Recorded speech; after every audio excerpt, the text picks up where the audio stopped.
Have you ever watched someone learn a new game and thought, wow, they're getting better really fast?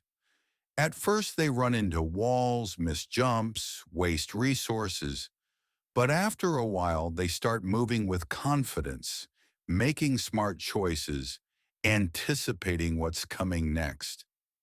That learning process, messy attempts, little wins, lots of failure, and then sudden improvement, feels very human. And it's exactly the vibe of reinforcement learning. Reinforcement learning, or RL, is one of the most exciting ideas in AI because it's not just about recognizing patterns in data. It's about making decisions and learning from the consequences. ARL is the branch of machine learning that asks, if I can try actions in an environment and I get feedback, how do I learn a strategy that leads to better outcomes over time? That last part matters. Over time. Reinforcement learning is rarely about a single perfect choice. It's usually about a chain of choices, decisions that set up future decisions. And here's the catch. RL is also one of the most misunderstood buzzwords in AI. People hear reinforcement learning and imagine a model that magically becomes intelligent the more you talk to it, or they assume it's just training with rewards, and that's the whole story. So in this video, we'll slow down and make it clear. We'll talk about what reinforcement learning actually is, what it is not, and why it's used in places like games, robotics, recommendation systems, and even the training pipeline for large language models. Let's build a mental picture. Imagine an AI agent that can take actions, move left, move right, jump, pick up, place down, choose this item, choose that item. The agent interacts with something we'll call the environment. The environment responds, it changes, and it sends back feedback. That feedback usually comes as a reward signal, a number. Maybe it's positive when things go well and negative when things go badly. But the key is that it's a signal the agent can learn from. Reinforcement learning is about learning a behavior, what's called a policy, that maps situations to actions in a way that tends to maximize reward. And I want to emphasize something. RL isn't about the reward for one step. RL is about the total reward across a whole sequence of steps. You might do something that looks bad right now, like sacrificing a piece in chess or taking a longer path in a maze, because it sets you up to win later. That's very different from many other types of machine learning problems. In supervised learning, for example, you're given a data set where each input has a correct output. The model learns by matching labels. In RL, there usually isn't a correct action label for each moment. Instead, you're given feedback about how things turned out. Often, you don't even get feedback immediately, so the agent has to discover which actions in which situations tend to produce good long-term outcomes. That's the heart of reinforcement learning. Interaction, feedback, and long-horizon decision-making.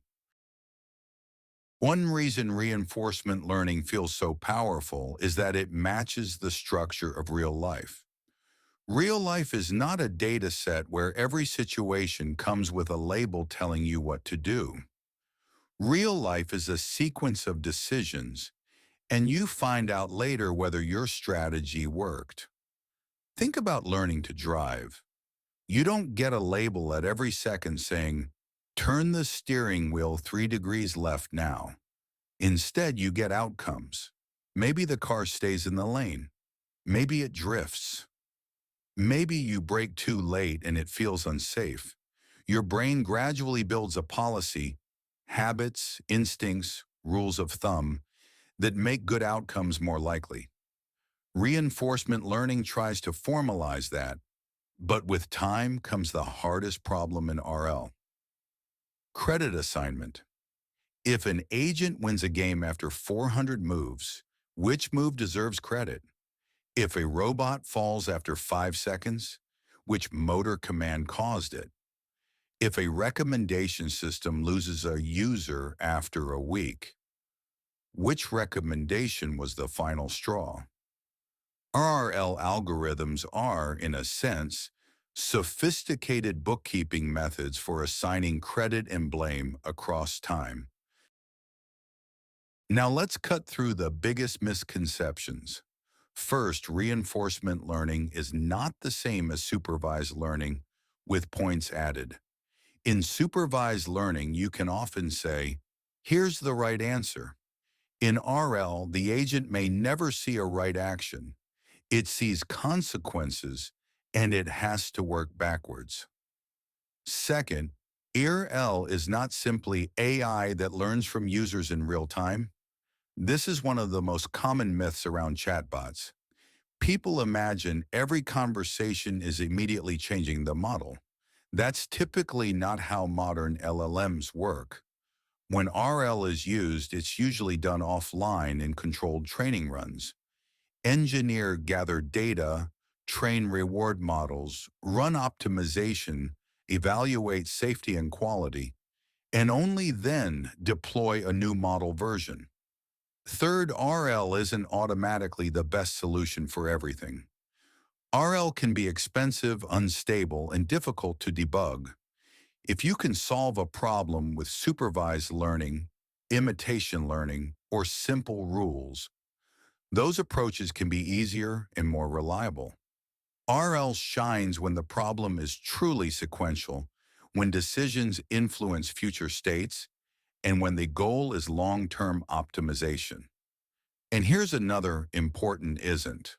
RL is not guaranteed to learn what you meant. It learns what you rewarded. That difference is not just philosophical, it's practical. If you reward the wrong thing, the agent will optimize the wrong thing, sometimes in surprising ways. That's why RL is often paired with careful reward design, constraints, human oversight, and a lot of evaluation. Okay, so where is reinforcement learning actually used? Games are the classic RL playground. It's not because games are trivial, but because games give you something RL loves, a clean loop of actions and feedback, and the ability to try again. In the real world, try again a million times is not always possible. In a simulator, it is. In many games, the environment is perfectly defined. The rules are fixed. The state is measurable. The reward can be clear. Win the match, gain points, survive longer, reach the goal. And most importantly, training can happen fast because the game can be simulated. When RL works well in games, it feels like watching a creature evolve. At first, it behaves randomly. Then it discovers small patterns. It repeats what works. It becomes consistent. Eventually, it can develop strategies humans didn't explicitly program. But here's the deeper reason games matter. They're a laboratory for decision-making.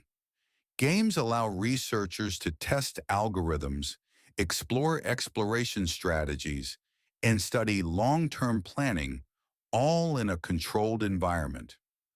So even if you don't care about games, the techniques developed there can transfer into robotics, operations research, scheduling, and optimization problems. If games are a clean sandbox, robotics is the real world with all the messy parts turned on. Robots are physical, motors have friction, sensors have noise, objects slip, batteries drain, lighting changes. The floor is not perfectly flat, and every mistake can cost time, hardware wear, or even safety risk. Still, reinforcement learning is attractive in robotics because it can learn control policies that are hard to hand design. Walking robots, balancing systems, manipulation tasks, and coordination can become complex quickly. Traditional control theory is powerful, but RL can sometimes discover behaviors that are robust or surprisingly effective in environments with lots of uncertainty. In practice, robotics RL often uses a trick: train in simulation first. Simulators allow millions of attempts without breaking a real robot. Then the learned policy is adapted to the real world using techniques like domain randomization, fine-tuning, or hybrid learning. Robotics RL is also a place where reward design becomes very real. If you reward move forward fast, you might get a robot that sprints and falls. If you reward don't fall, you might get a robot that refuses to move. So rewards often combine multiple terms: task success, stability, energy usage, smoothness. This is why robotics RL is as much engineering as it is algorithms. You're not only training a model, you're designing an entire learning environment where the right behavior is the easiest way to earn reward. Now let's talk about a less obvious area: recommendation systems. When people hear RL, they imagine a robot or a game character. But RL is fundamentally about sequential decision-making, and recommendations are sequential. Imagine a video platform that chooses what to show you next. That choice influences what you watch. What you watch influences your mood, your interests, your session length, whether you return tomorrow, whether you trust the platform. Each recommendation changes the environment because the environment includes the user. In a recommendation setting, the reward might not be a simple win. It might be watch time, click-through rate, retention, satisfaction scores, or a long-term measure like, did the user come back next week? And here's the key: optimizing immediate clicks is not the same as optimizing long-term satisfaction. If you only reward instant engagement, you might push sensational content that burns trust. If you reward long-term retention and satisfaction, the system may learn different trade-offs. This is where RL thinking becomes useful.